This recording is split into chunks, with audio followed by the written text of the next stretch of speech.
राजेश शर्मा और आप देख रहे हैं मेरा YouTube चैनल राजेश गुरुजी। और आज मैं आपको बताना चाहता हूं, अतिथि शिक्षकों के भविष्य के साथ खिलवाड़ तो हुआ ही है, साथ में अभी तक उनकी भर्ती का आदेश भी जारी नहीं हुआ है, लेकिन बड़ा अपडेट है अतिथि शिक्षकों के लिए। यहां पर आप देख सकते हैं, माननीय मुख्यमंत्री महोदय मध्य प्रदेश शासन भोपाल, माननीय शिक्षा मंत्री महोदय मध्य प्रदेश शासन स्कूल शिक्षा विभाग भोपाल, माननीय प्रमुख सचिव उप सचिव महोदय मध्य प्रदेश शासन स्कूल शिक्षा विभाग भोपाल, माननीय आयुक्त संचालक महोदय मध्य प्रदेश शासन स्कूल शिक्षा विभाग भोपाल और लोक शिक्षण संचालय मध्य प्रदेश द्वारा लंबे समय से कार्यरत अतिथि शिक्षकों की जगह सीधी भर्ती, स्थानांतरण, उच्च पद प्रभार दिए जाने एवं सेवा समाप्त करने के विरुद्ध आवश्यक कार्यवाही विषयक महोदय, उपरोक्त विषय अंतर्गत निवेदन है कि मध्य प्रदेश के शासकीय विद्यालयों में लंबे समय से रिक्त स्वीकृत पदों के विरुद्ध लगातार चली आ रही व्यवस्था के तहत नियमित शिक्षक के समान पूरी सच्चाई,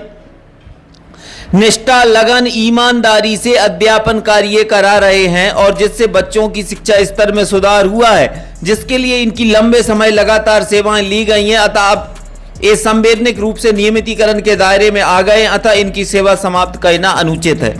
यह है कि मध्य प्रदेश शासन स्कूल शिक्षा विभाग का आदेश क्रमांक 437 187 306 4/2024 20/2 दिनांक 11/3/2024 की कांडिका 2 द्वारा नवीन शैक्षणिक सत्र 2024-25 दिनांक 1 अप्रैल 2024 से प्रारंभ हो चुका है। दिनांक 2 सितंबर 2023 को आयोजित महापंचायत तथा कई बार तत्कालीन मुख्यमंत्री श्री शिवराज सिंह चौहान जी द्वारा पूरे 1 वर्ष का अनुबंध होगा, बीच में गैप नहीं होगा। नियमितीकरण की योजना बनाई जाएगी। अतिथि शिक्षक चिंता ना करें, मैं तुम्हें हटने नहीं दूंगा, भविष्य सुरक्षित किया जाएगा आदि घोषणा की गई थी। और माह फरवरी 2024 में आयोजित मध्य प्रदेश विधानसभा सत्र का प्रश्न क्रमांक 351 का क्या शासन प्रदेश के अतिथि शिक्षकों को नियमितीकरण किए जाने पर विचार करेगा, नीति बनाने की कार्रवाई प्रचलन में है। तथा प्रश्न क्रमांक 812 क्या साल भर का अनुबंध होगा? उत्तर जी हां। जानकारी पुस्तकालय में रखे गए परिशिष्ट पर है। दिनांक 12/2/2024 तथा लोक शिक्षण संचालय का पत्र क्रमांक अतिथि शिक्षक मॉनिटरिंग 2023-24 भोपाल दिनांक 16/1/2024 के तहत अतिथि शिक्षकों के हित में अनुभव के आधार पर नीति बनाकर भविष्य सुरक्षित करने की कार्रवाई प्रचलन में है। लंबे समय से कार्यरत अतिथि शिक्षकों की बीच सत्र में सेवा समाप्त करना, उनकी जगह सीधी भर्ती, स्थानांतरण, उच्च पद प्रभार दिया जाना अनुचित है। अतः उपरोक्त अनुसार इन्हें नियमित समायोजन तथा वरिष्ठता का लाभ प्रदान किया जाए। यदि माननीय सर्वोच्च न्यायालय का निर्णय रतन लाल बनाम हरियाणा राज्य 1985 के तहत आकस्मिक चिकित्सा, प्रसूति अवकाश तथा ग्रीष्म अवकाश अवधि में भी वेतन भत्ते दिए जाने का आदेश है, तब भारतीय संविधान के अनुच्छेद 14-16 के तहत अतिथि शिक्षकों को भी उपरोक्त अनुसार समस्त लाभ प्रदान किए जाए। माननीय दिल्ली उच्च न्यायालय का निर्णय civil appeal army welfare education society बनाम श्याम दत्त और अन्य दिनांक 29/10/2015 की कांडिका 14 में अस्थायी अंशकालीन व्यवस्था को कानून के साथ धोखाधड़ी बताकर नियमितीकरण के आदेश जारी किए हैं।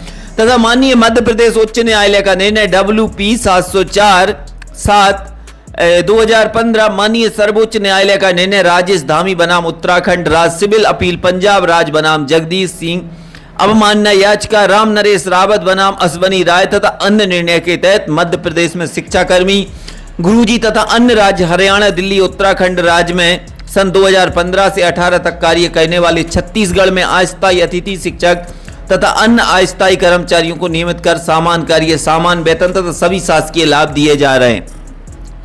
अतः इसी प्रकार से भारतीय संविधान अनुच्छेद 14, 16, 19, 1, 21, 32, 39 141 के तहत लंबे समय से कार्यरत अतिथि शिक्षकों को भी समस्त शासकीय लाभ और सामान कार्य, सामान वेतन, महंगाई भत्ता, बकाया पेंशन, ग्रेजुएटी एवं समस्त अवकाश आदि प्रदान किए कर न्याय करना उचित होगा।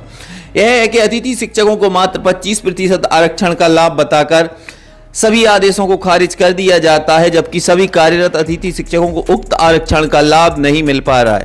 मौलिक अधिकारों की अवमानना, धोखाधड़ी तथा जीवन खराब करने से उक्त आरक्षण को समाप्त कर उक्त पैरा 1, 2, 3, 4 के तहत भविष्य सुरक्षित करना उचित होगा। यह है कि नियमितीकरण शिक्षक के अभाव में पूरे विद्यालय समय से 7 पीरियड तक का अध्यापन कार्य के साथ सभी प्रकार के ऑनलाइन ऑफलाइन विद्यालय लिपिकीय कार्य किया जा रहा है तथा नियमित शिक्षकों के सामान कार्य, सामान वेतन दिया जाए। 7 पीरियड का टाइम टेबल, 6 पीरियड का अध्यापन हेतु लोक शिक्षण संचालय का पत्र क्रमांक 36/6 की छाया प्रति संलग्न है। यह है कि अतिथि शिक्षकों को नियमितीकरण के संबंध में कई बार घोषणा कर धोखे में रखकर लंबे समय से अति अल्प मानदेय में शोषण कर 20 सत्र में सेवा समाप्त कर शारीरिक, आर्थिक, मानसिक और सामाजिक रूप से परेशान कर जीवन खराब किया जा रहा है। अतः प्रत्येक अतिथि शिक्षक को कम से कम 1 करोड़ रुपए का मुआवजा दिलाया जावे। है कि अतिथि शिक्षकों की आजीविका का कोई अन्य साधन न होने से उनकी सेवा समाप्त कर देने से आर्थिक संकट उत्पन्न हो गया है, जिससे परिवार के भूखे मरने की संभावना यह है कि स्कूल शिक्षा विभाग के समक्ष कई बार ज्ञापन आवेदन प्रेषित किए गए हैं, लेकिन शिक्षा विभाग द्वारा आज दिनांक तक कोई कार्रवाई नहीं की गई है। निवेदन के बाद भी कार्रवाई से अवगत नहीं कराया गया। सूचना के अधिकार के तहत श्री वंचित जानकारी उपलब्ध नहीं कराई गई है तथा तत्कालीन मुख्यमंत्री श्री शिवराज सिंह जी द्वारा महापंचायत में की गई उक्त कांडिका 2 के अनुसार घोषणा तथा विधानसभा में उक्त उत्तर के बाद भी 20 सत्र में सेवा समाप्त कर लोकतंत्र की हत्या कर दी गई है। अतः न्याय के हित में उक्त पैरा 1, 2, 3, 4 के अनुसार लंबे समय से कार्यरत अतिथि शिक्षकों की जगह सीधी भर्ती, स्थानांतरण, उच्च पद प्रभार में दिए जाने एवं सेवा समाप्त करने की प्रक्रिया पर रोक लगाकर 12 माह और 62 वर्ष तक की सेवा तथा माह मई जून का वेतन दिलाया जाए।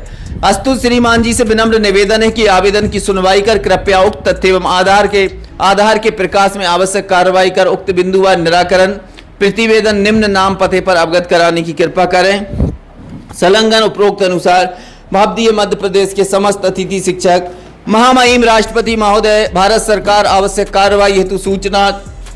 माननीय प्रधानमंत्री महोदय, भारत सरकार आवश्यक कार्रवाई हेतु सूचना।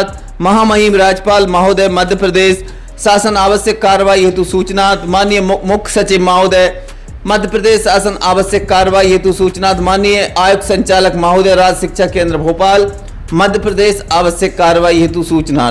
तो भाइयों, ये समस्त